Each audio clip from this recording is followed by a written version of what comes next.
ചെയ്യാത്തൊരു ചാലഞ്ച് ആട്ടോ ഒന്ന് ചെയ്യാൻ പോകുന്നത്. അപ്പോൾ ഇന്നത്തെ ദിവസം ഫുള്ള് ഞാൻ വൈറ്റ് കളർ ഫുഡ് മാത്രമേ നോക്കിയല്ലോ. അങ്ങനത്തെ രാവിലെ ബ്രേക്ക്ഫാസ്റ്റ് എന്താണെന്ന് നോക്കാൻ പോയതായിരുന്നു. എന്തോ എൻ്റെ ഭാഗ്യത്തിനോടെ പുട്ടായിരുന്നു. ഇനി എങ്ങനെ അത് ഗോതമ്പിൻ്റെ പുട്ടാണെന്നൊക്കെ ഞാൻ വിചാരിച്ചു പോയിട്ടുണ്ടായിരുന്നു. പക്ഷേ എന്തോ ഭാഗ്യത്തിന് കറക്റ്റ് വൈറ്റ് കളർ പുട്ടന്നെ കിട്ടിയിട്ടുണ്ടായിരുന്നു. പിന്നെ ഞാൻ നേരത്തെ ചേച്ചിൻ്റെ വീട്ടിലേക്ക് പോയിട്ടുണ്ടായിരുന്നു. അവിടെ പോയ വല്ല വൈറ്റ് കളർ ഫുഡ് കിട്ടുമെന്ന് നോക്കാൻ വേണ്ടി പോയതാണ്. പക്ഷേ ഞാൻ വരുന്നതിന് തൊട്ട് മുമ്പ് തന്നെ ഐസ്ക്രീം കഴിഞ്ഞിട്ടുണ്ടായിരുന്നു. പിന്നെ അങ്ങനത്തെ പപ്പടപ്പെട്ടി കിട്ടിയിട്ടുണ്ട്. അവസാനത്തെ അതിൽ കുറച്ച് കൊണ്ടാട്ടമൊക്കെ ഉണ്ടായിരുന്നു കേട്ടോ. അപ്പോൾ ഈ സംഭവം പക്ക വൈറ്റ് കളർ തന്നെയാണ് ഗൈസ്. അപ്പോൾ അത് കഴിച്ചിട്ടുണ്ട്.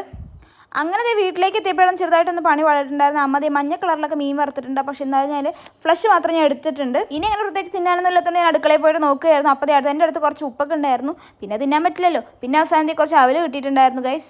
അവരാണെങ്കിൽ തേങ്ങയും പഞ്ചസാരയൊക്കെ ഇട്ട് കഴിക്കുമ്പോൾ ടേസ്റ്റാണ്. പക്ഷെ അത് ചെയ്യാനുള്ള മടി കൊണ്ട് ഞാൻ ചുമ്മാ കഴിക്കുകയാണ് ചെയ്തിട്ടുണ്ടായിരുന്നത്. പിന്നെ എനിക്ക് കൈ കിട്ടിയത് ബ്രെഡ് ആയിരുന്നു കേട്ടോ. പിന്നെ ആത്മാർത്ഥത കുറച്ച് കൂടുതലായതുകൊണ്ട് ഞാൻ സൈഡിലുള്ള സംഭവം കട്ട് ചെയ്ത് കഴിച്ചിട്ടുണ്ട്. വൈറ്റ് കളർ ഫുഡ് ചാലഞ്ച് എന്ന് പറഞ്ഞാൽ അതുപോലെ തന്നെ ചെയ്യണമല്ലോ. ഇനിയിപ്പോൾ എന്തായാലും ഫുഡ് വേസ്റ്റ് ആക്കി എന്ന് പറയേണ്ട ഞാൻ എൻ്റെ മൂക്കിക്ക് ബാക്കി സൈഡൊക്കെ ഇട്ട് കൊടുത്തിട്ടുണ്ട് കേട്ടോ. അവരും ഹാപ്പി, ഞാനും ഹാപ്പി. പിന്നെ ഞാൻ ഇടയ്ക്കിടയ്ക്ക് വെള്ളം കുടിക്കുന്നുണ്ട്. വെള്ളം വൈറ്റ് കളർ അല്ലെന്ന് പറഞ്ഞാലും വരരുത്. വെള്ളം കിട്ടാൻ ഞാൻ ചത്തു പോകും ഗൈസ്. പിന്നെ ഒരു 4 മണിയൊക്കെ സമയത്ത് അച്ഛൻ്റെ സ്പ്രൈറ്റ് മേടിച്ചിട്ടുണ്ടായിരുന്നു. സ്പ്രൈറ്റ് വൈറ്റ് കളറിൽ പെടോ ഇല്ലെന്ന് ആലോചിച്ചുകൊണ്ടിരിക്കുന്നു. പിന്നെയാണ് വെള്ളം കുടിക്കാമല്ലോ, എന്നാൽ പിന്നെ സ്പ്രൈറ്റും കുടിക്കാമെന്ന് ഞാൻ വിചാരിച്ച് അങ്ങനെ അതും കുടിച്ചിട്ടുണ്ട്. പെട്ടെന്ന് തോന്നിയൊരു ഐഡിയ ആയിരുന്നു കേട്ടോ വൈറ്റ് കളർ ഫുഡ് ചലഞ്ച് എന്ന് പറയുന്നത്. അപ്പോൾ പ്രത്യേകിച്ച് ഞാൻ വാങ്ങിച്ചിട്ടുണ്ടായിരുന്നില്ല. വീട്ടിലുള്ള സംഭവം തന്നെ അഡ്ജസ്റ്റ് ചെയ്തിരിക്കുന്നത്. നിങ്ങളുടെ ഫേവറേറ്റ് കളർ ഒന്ന് കമൻറ്റ് ചെയ്തോളൂ. അപ്പോൾ അടുത്ത വീഡിയോയിൽ ഞാൻ അത് ചെയ്യാം കേട്ടോ. അങ്ങനെ എൻ്റെ രാത്രി കഴിക്കാൻ ബ്രെഡ് ഓംലെറ്റ് ആണ് ചൂസ് ചെയ്തിട്ടുണ്ടായിരുന്നത്. അതിൽ ഉണ്ണയൊക്കെ എടുത്ത് മാറ്റിയിട്ടുണ്ട് കേട്ടോ. മഞ്ഞ കളറൊന്നും അതിൽ ആഡ് ചെയ്തിട്ടുണ്ടായിരുന്നില്ല. അങ്ങനെ ഇതും കഴിച്ച് എൻ്റെ രാത്രിത്തെ പരിപാടിയും അവസാനിപ്പിച്ചു. അങ്ങനെ ഞാൻ എൻ്റെ വൈറ്റ് കളർ ഫുഡ് ചലഞ്ച് ഇവിടെ അവസാനിപ്പിച്ചിട്ടുണ്ട്.